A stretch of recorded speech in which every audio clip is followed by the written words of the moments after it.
Welcome to the Light Seekers Lounge. I'm Annie Love, and this is episode 116. Today's episode is just going to be a little chat, a check-in, just checking in, seeing how you are, letting you know what's going on around here. Very spontaneous, very casual. I'd love you to join me. Let's jump in. Hello, fellow seeker of light, and welcome to the Light Seekers Lounge.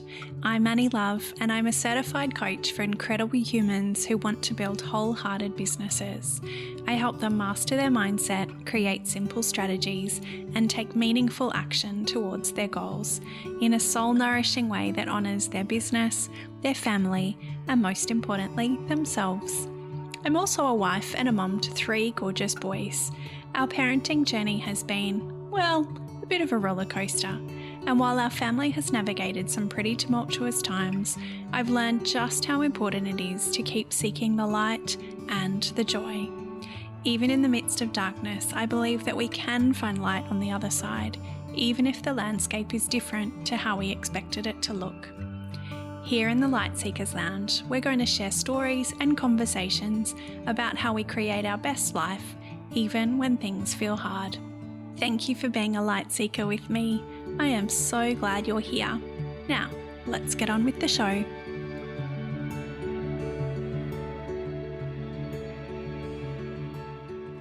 I hope you have had a beautiful Easter.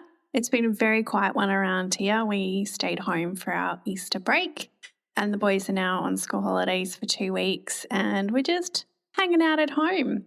I was thinking that, there is that balance in school holidays, and I am definitely still working, but also with that balance of having a little bit more time with the boys and being more available for them. And look, this is why I do what I do, for that flexibility of being able to hang out with the boys and be a little bit more flexible when they are at home.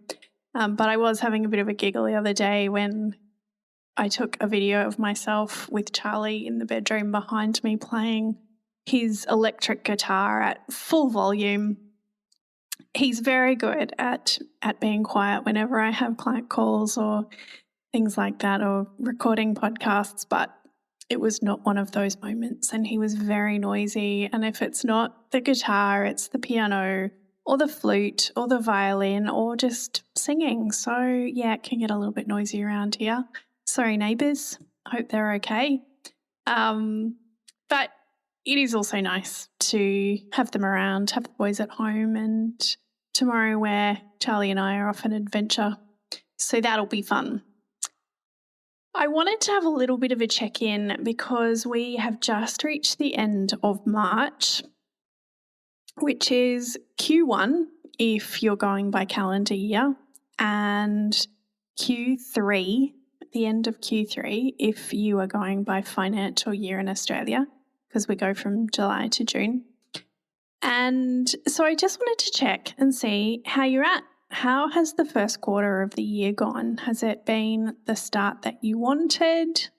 Have there been, is there room for improvement? Is there things that haven't happened in Q1 that you'd really like to? So I want you to have a think about that from a couple of different angles. Now, if you are someone who has their own business and you're looking at the end of financial year being 3 months away, I want you to have a think about all that you've achieved in the first 3 quarters of this financial year and whether you need to, put some extra magic into this last quarter of the year to reach the goals that you really want to reach. Because it's not too late, right? But it is time to recalibrate, to draw a line in the sand and go, okay, what is it that I want to achieve by the end of this financial year? And if you are not someone that has a financial goal for the end of the financial year, and it's about thinking about what has happened in the first quarter of the year, the first term of the school year for us, and has it gone the way that you wanted it to? And are there ways that you can tweak and change to make Q2 even bigger and brighter? For us, I think the first term of school was pretty busy. I think it's been a pretty busy start to the year for Ben and I work-wise, but it's also been a really busy start to the year school-wise. So it's been great. Don't get me wrong, I actually think I thrive when I feel like I need to keep super organised. I actually work better when I'm busy, but it has been pretty busy. So it's been really nice to have a little bit of a break and to recalibrate and to think about what's going to happen for Q2. I don't think it's going to be quite as busy. I don't think there's going to be as many extracurricular activities happening in Q2 for us, so more term 2 for us.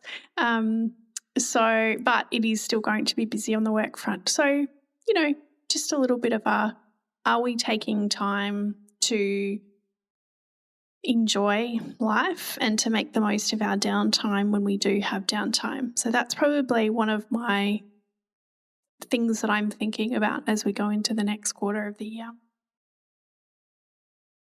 If you've been around here for a while, you know I love a little reflection. So I think the first 90 days of the year, the end of the first 90 days, is a really great time to stop and reflect and to pause and really think about what's been working well and what hasn't been working so well and how we move forward. So a little framework that you might like to use is thinking about the start, stop, continue framework. So what do I want to start doing in Q2 of the year?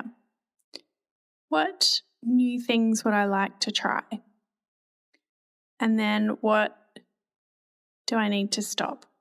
Recognize that maybe there are some habits or actions that aren't serving you and that it's time to cease and desist and throw those out and start again.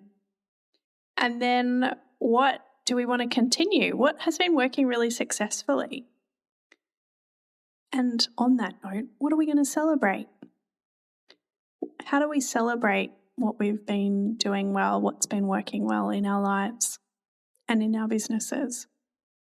So what are you going to start, stop, and continue? Now, when I say throw out and start again, when it comes to stopping something, I want you to be really reflective on that. I was going to say critical, but I don't want you to be super critical. I think we have a tendency to go, oh, that's not working, let's burn it all down. And often we just need to make some really small 1% tweaks to make things better and improve them. So rather than throwing everything out and burning everything down, what could you tweak or change to improve for the next quarter? So when I think about this process in my life and business, a couple of things that come up for me. Now, look, I'm not probably one for, I don't feel like I have a lot of terrible habits that I need to stop or anything that's not working. But I've gratefully been really busy with clients in the first quarter of the year, which is amazing, and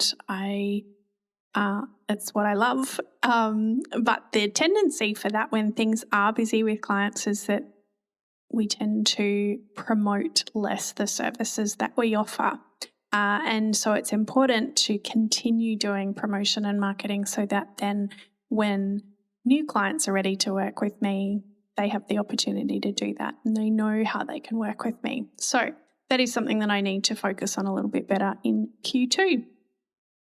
On the home front, look, I probably I would like to be exercising more. I feel like what's happened in the first quarter of the year is that we get really busy in that end of the day when it's time to cook dinner, and that's the time when I want to go for a walk, and then the boys want to go to the gym, and we now have 3 of them going to the gym. So what ends up happening is that I put off a walk so that I can cook dinner and time it for their gym session, and that's not really working for me. So that is something I need to improve for the next quarter, get some more buy-in on helping with dinner, I think. speaking of the gym, my boys are there at the moment, and I think they're about to return home. So I think my moments of silence are about to go out the window. So I will leave you here. I hope you had a beautiful Easter. I hope it's been peaceful and safe, whatever it is that you have been doing. And I look forward to chatting to you again next week. Just a couple of things I wanted to mention. If you are in Brisbane and you would like to join us, my beautiful friend and client Kim at Pure Presence and I will be running a Sacred Circle on the 20th of April at Gordon Park in Brisbane, and we would love you to join us. I'll put the details in the show notes. I think there are a few tickets remaining for that night. We always like to keep it pretty intimate, so there's only a maximum of 10 tickets sold, so I would love you to jump in if that feels like something you would love to do. It is always such a beautiful night when women gather and bring their magic together.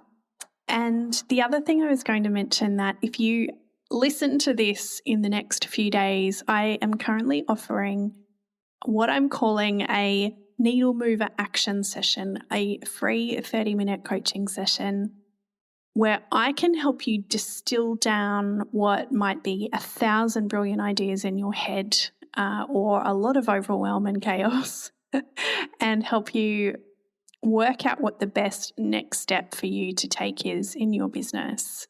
And I feel like it's a bit of a superpower of mine to be able to look at all the things going on for you and helping you work out what the next action steps should be. So if you would love to jump on that, there are a few spots left for that next week, and I would love to have a chat to you. So I'll put the link in the show notes, and hopefully I get to chat to you soon. All my love, I will talk to you again very soon. Hey, thanks so much for listening to today's episode of the Light Seekers Lounge podcast. I am so grateful to have you here. If you loved the show, it would mean the world to me if you could hit subscribe and leave a review on Apple Podcasts or on Spotify. I would love to continue the conversation with you, so come on over and join the Light Seekers Lounge Facebook group, or come say hi to me on Instagram at annielove.coach. Talk to you soon.